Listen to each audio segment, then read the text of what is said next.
আসসালামু আলাইকুম প্রিয় দর্শক, সবাই কেমন আছেন? আশা করি ভালো আছেন। আলহামদুলিল্লাহ, সবার দোয়াতে আমি ভালো আছি।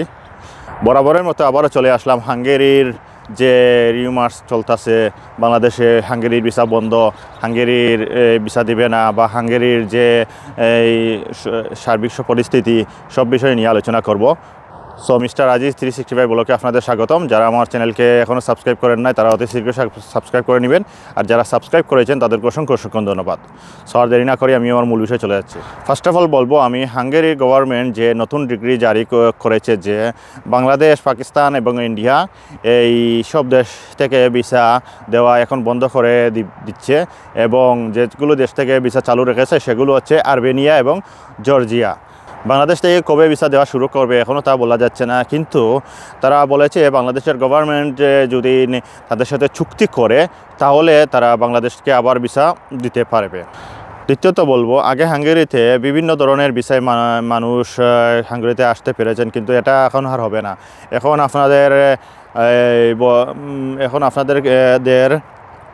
এখন কম্বোডিয়া, বলিভিয়া ইত্যাদি এদেশের মানুষ বিভিন্ন ধরনের ভিসায় হাঙ্গেরিতে আসতে পারবে, কিন্তু বাংলাদেশ, পাকিস্তান, ইন্ডিয়া এই দেশগুলো থেকে হাঙ্গেরিতে এখন যে কোনো ভিসায় আসতে পারবেন না। কিন্তু কিছু কিছু ভিসা চালু আছে, যেমন স্টুডেন্ট ভিসা, বিজনেস ভিসা, এই অপরচুনিটি ভিসা আছে, এইগুলো দিয়ে আপনারা হাঙ্গেরিতে আসতে পারবেন।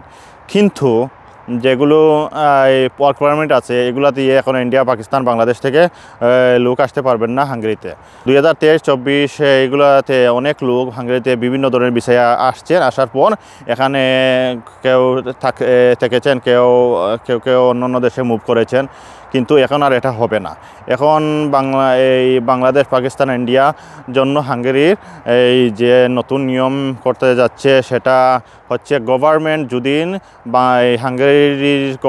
হাঙ্গেরির সাথে চুক্তি করে যে তাহলে ওই চুক্তি করে এবং স্বাক্ষর করে তাহলে সেটা ভিসা আবার চালু করবে হাঙ্গেরি গভর্নমেন্ট। কিন্তু এখন যে নতুন তারা ডিগ্রি জারি করেছে সেক্ষেত্রে শুধু আলবেনিয়া এবং জর্জিয়ার জন্য ভিসা চালু রেখেছে। দ্বিতীয়ত বলবো, আগে হাঙ্গেরিতে বিভিন্ন ধরনের ভিসা আসতে পেরেছেন, কিন্তু এখন আর এটা হবে না। আর হাঙ্গেরিতে হচ্ছে সিজনাল ভিসা শুধু আপনার সিজনাল ভিসা শুধু কম্বোডিয়া এবং বলিভিয়া ইত্যাদি এদেশের লোকদের জন্য। আর যদি আমাদের বাংলাদেশের কোনো এজেন্সি বা দালাল বলে যে এই সিজনাল ভিসায় আপনাদেরকে আমরা হাঙ্গেরির ভিসা করিয়ে দিব, সেক্ষেত্রে তাদের থেকে আপনারা দূরে থাকেন, কারণ সিজনাল ভিসা আমাদের বাংলাদেশ, পাকিস্তান, ইন্ডিয়ার জন্য নয়। আর গত 2023-24 হাঙ্গেরিতে বিভিন্ন ধরনের ভিসায় মানুষ আসতে পেরেছেন বিভিন্ন দেশ থেকে, কিন্তু এখন আর সেটা হবে না। তারা যে নতুন ডিগ্রি জারি করেছে সেক্ষেত্রে তাদের যে নিয়ম আছে সেগুলো যদি বাংলাদেশ, পাকিস্তান, ইন্ডিয়ার গভর্নমেন্ট মানে তাহলে তারা এই ভিসা চালু করবে আবার। এখন যেটা বলবো সেটা অত্যন্ত গুরুত্বপূর্ণ। সে বিষয়ে যাওয়ার আগে আমার ছোট্ট একটা রিকোয়েস্ট, যদি আমার ভিডিওটি আপনাদেরকে ভালো লাগে এবং উপকৃত করে তাহলে লাইক, কমেন্ট, শেয়ার করে রাখবেন এবং আপনার বন্ধু বান্ধবদেরকে শেয়ার করে দিবেন। আর স্কিপ না করে ফুল ভিডিওটি দেখার চেষ্টা করবেন। স্কিপ করে গেলে অনেক তথ্য অজানা থেকে যাবে। এখন যেটা বলবো সেটা হচ্ছে 2024 ডিসেম্বর পর্যন্ত যারা ওয়ার্ক পারমিটের জন্য আবেদন করেছেন এবং ভিসা পেয়েছেন তাদের ক্ষেত্রে কোনো সমস্যা না, তারা আসতে পারবেন এই পুরনো রুল হিসাবে।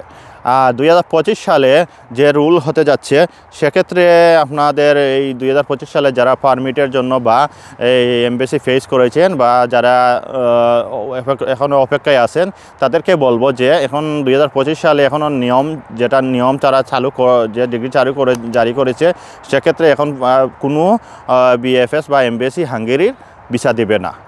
আর আরেকটা বিষয় হচ্ছে যে যদি হাঙ্গেরিতে বাংলাদেশ, পাকিস্তান, ইন্ডিয়ার এমবেসি এজেন্সি যারা আছে তাদের দেশ থেকে লোক আসার পর হাঙ্গেরিতে 1 বছর 2 বছর ভিসা পাওয়ার পর যদি কোম্পানিতে কাজ না পায়, পরবর্তীতে অন্য কোম্পানিতে কাজ ম্যানেজ করে দিতে হবে, এবং যদি তারা ভিসার মেয়াদ শেষ হয়ে যাওয়ার পর তারা বাংলাদেশে আবার এই এজেন্সি আছে হাঙ্গেরিতে বা এমবেসিতে তারা এই দায়িত্ব নিতে হবে যে এদের ভিসা শেষ হওয়ার পর তারা আবার বাংলাদেশে মুভ করবে, তারা চলে যেতে হবে।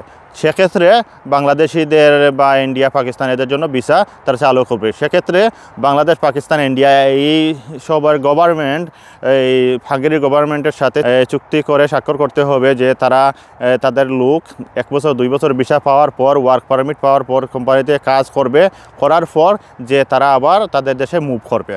সে বিষয়ে এই বাংলাদেশ, পাকিস্তান, ইন্ডিয়ার গভর্নমেন্ট এই হাঙ্গেরির গভর্নমেন্টের চুক্তি করতে হবে এবং স্বাক্ষর করতে হবে, তাহলে তারা হাঙ্গেরির ভিসা আবার বাংলাদেশি, পাকিস্তান, ইন্ডিয়ার জন্য চালু রাখবে। আরেকটা বিষয় হচ্ছে হাঙ্গেরিতে কয়েকটা ভিসা চালু আছে, যেমন স্টুডেন্ট ভিসা এবং স্কিল ওয়ার্কার, যারা স্কুল বলতে সাধারণ স্কিল ওয়ার্কার না, যেমন এই এডুকেশন, গ্র্যাজুয়েশন কমপ্লিট করেছে এবং ভালো একটা অপশনে আছে, ভালো একটা পজিশনে আছে তাদের জন্য, এবং বিজনেস ভিসা, এই বিজনেস ভিসার জন্য আবার হাঙ্গেরি চালু আছে। আবার ভিজিট ভিসা হচ্ছে আপনার যদি ভালো ভালো দক্ষতা থাকে, ভালো ব্যাংক স্টেটমেন্ট থাকে, ভালো কয়েকটা দেশ ভিজিট করেছেন এবং আপনার পাসপোর্ট স্ট্রং থাকে, ব্যাংক স্টেটমেন্ট স্ট্রং থাকে, তাহলে ভিজিট ভিসা পাবেন। আবার স্টুডেন্টের জন্য সবসময় খোলা আছে। আর স্কিল ওয়ার্কার, যারা ভালো কোয়ালিফিকেশন আছে তাদের জন্য, স্কিল ওয়ার্কারের জন্য হাঙ্গেরির ভিসা চালু আছে এখন পর্যন্ত, এটা এখন বন্ধ হবে না। সাধারণ যে ওয়ার্ক পারমিট আছে কোম্পানি বা নন স্কিল তাদের জন্য নতুন নিয়ম, এটা যদি হাঙ্গেরির গভর্নমেন্টের সাথে আমাদের বাংলাদেশ যারা আছেন, বাংলাদেশ, পাকিস্তান, ইন্ডিয়া এই গভর্নমেন্ট বা এগুলো চুক্তি করে যে আমরা আমাদের বাংলাদেশি ইন্ডিয়ারা যদি আসার পর 1 বছর 2 বছর কাজ করবে, করার পর তারা আবার বাংলাদেশে বা ইন্ডিয়া, পাকিস্তানে মুভ করবে, তাহলে হাঙ্গেরির গভর্নমেন্ট আবার ভিসা চালু করবে। এই নিয়ম তারা জারি করেছে এখন। এটা কখন বাস্তবায়ন হবে? যদি বাস্তবায়ন হয় তাহলে একটু লেট হবে, মোটামুটি এই বছরের মাঝামাঝি দিক দিয়ে এটা আবার শুরু হবে। শেষে যেটা বলবো সেটা হচ্ছে, অনেক এজেন্সি আপনাকে বলবে যে হাঙ্গেরির ভিসা করিয়ে দিবে এবং যে কোনো উপায়ে হাঙ্গেরির ওয়ার্ক পারমিট ম্যানেজ করে দিবে। সো আমি বলবো এরা ভুয়া এজেন্সি, এদের থেকে দূরে থাকুন, কারণ আপনার টাকাটা হাতে নেওয়ার জন্য এই একটা ফাঁদ তৈরি তারা করবে। কারণ কোনোভাবে আর এইভাবে ভিসা দিতে পারবে না যত সময় পর্যন্ত হাঙ্গেরির এই যে নিয়ম জারি করেছে সেটা বাস্তবায়ন না হওয়া পর্যন্ত হাঙ্গেরির ভিসা আর দিবে না। আর আপনারা যদি যাদের কাছে হাঙ্গেরির জন্য ফাইল জমা দিয়েছেন তাদের কাছে আপনারা ফাইল টাকা সব রিটার্ন নিয়ে নেন, কারণ আর এরা হাঙ্গেরির 2025 সালে আর ভিসা অ্যাপ্লাই করে লাভ হবে না হাঙ্গেরির জন্য। আমি আপনাদেরকে বই দেখাচ্ছি না, যেটা বাস্তব সেটা আমি আপনাদেরকে বলতাছি যে হাঙ্গেরির গভর্নমেন্ট যে নিয়ম জারি করেছে সেটা বাস্তবে না হলে 2025 সালে যারা অ্যাপ্লাই করবেন, যারা এমবেসি ফেস করবে তাদেরকে ভিসা দিবে না, অলরেডি রিজেক্ট করে দিবে। এই জন্য বলতাছি যারা এজেন্সির মাধ্যমে বা দালাল পরিচিত যার মাধ্যমে দিয়েছেন তাদের কাছ থেকে আপনারা টাকা রিটার্ন নেন এবং অন্যান্য যে দেশগুলো আছে সেগুলো দেশে অ্যাপ্লাই করেন, যেমন রোমানিয়া, সার্বিয়া, বুলগেরিয়া, এগুলো দেশে আপনি অ্যাপ্লাই করতে পারবেন। আর ক্রোয়েশিয়ার ক্ষেত্রে আগামী মার্চ মাসে সম্পূর্ণ বাস্তবায়ন হয়ে যাবে নতুন নিয়ম। সো সেক্ষেত্রে আপনারা ক্রোয়েশিয়ার জন্য একটু ওয়েট করে ফাইল জমা সাবমিট করতে পারবেন। সো এত সময় আমার সঙ্গে থাকার জন্য এবং আমার ভিডিওটি দেখার জন্য আপনাদের অসংখ্য ধন্যবাদ। আর নতুন আপডেট পেতে আমার সঙ্গে থাকুন এবং আমার চ্যানেলকে সাবস্ক্রাইব করে রাখুন। ওকে, আল্লাহ হাফিজ।